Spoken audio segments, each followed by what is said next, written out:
Good day guys, for today's video meron tayong bagong customer ngayon. Ito.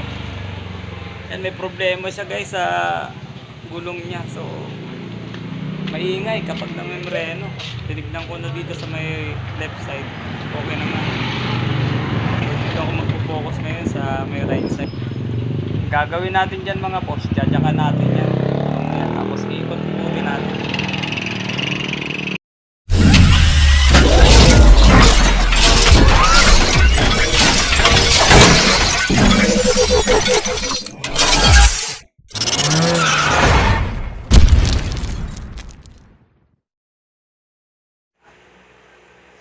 So dyan nga mga boss, nakapwesto na ako. Ayan. Humiga pa ako dyan. Ayan. Ginadyakan ko yung kan na gulong mga boss para malaman natin kung dito nga nagmumula yung ingay ng ating gulong pag namembreno. Ayan. Yung reklamo nga sa atin ni customer, maingay daw pag may namembreno. So, drive test ko rin to kanina mga boss. At yun, maingay nga talaga siya. Ang duda ko dito is brake pad to na napudpud. Malamang nagbakal to mga boss. Okay? Pagka ganyan mga boss, yan, jajakan nyo. Ikot-ikutin nyo lang yung mga gulong nyo. Pag may narinig kayong kakaibang sounds, ayun na yun. Buksan nyo na yung gulong na yun. Oh, ayan. May naririnig ako dyan na maingay. At dito na nga talaga ang tuda natin mga boss. So, gagamitan na natin yan ng impact wrench. Ayan. Para matanggal natin yung gulong natin. Ayan.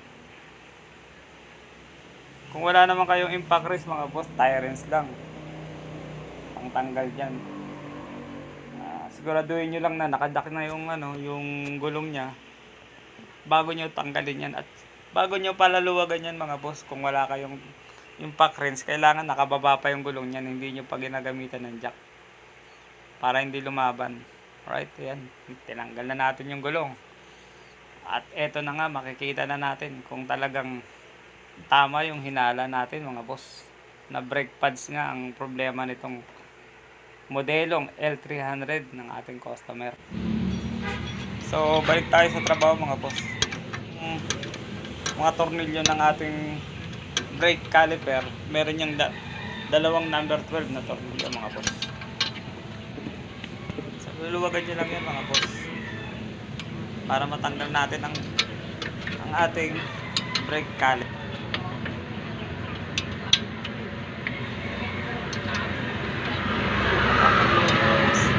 Pakaliwa lang siya. Kung ikita nyo naman siya, syempre pakanan clockwise. Tirahin natin, medyo matigas lang yan sa una mga boss. Papakita ko sa inyo yung tama yan. Next mo na yan mama. Next mo na yan. Ronaldo. At ito na nga mga boss, the moment of truth. Kaya babaklasin na natin yung caliper nya. Ayun, grabe, may kalawang pa yung piston ng caliper nya. Ganyan talaga yan kasi nasa ilalim mga boss. Siyempre inaabot yan ng tubig. Papaklasin na natin itong isang panglabas niya na disc pad. Ayan. Siyempre may mga sim yan mga boss.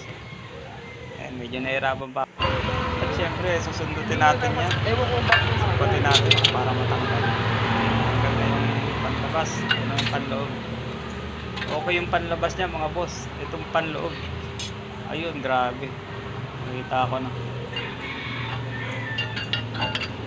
na, nasisilip ko na mga boss, na nagbakal to bakal na. Ito yung pinaka-brake pad niya, palpag niya mga boss. At yun na nga grabe, talagang yun, nagbakal to bakal na. Grabe Sayang. talagang sumahid siya ng gusto dyan sa rotor. Pala ng L300 na ito is 36,000 mga boss. So dapat maagap tayo dyan mga boss sa ating mga brake pads na yan. Kailangan lagi natin siyang chine-check. Tsaka magkakaroon yan ng konting sounds mga boss bago siya talaga magbakal. Yun dito, makinis pa. Hindi tinamaan yung kabilang side. Yung dito lang. Talaga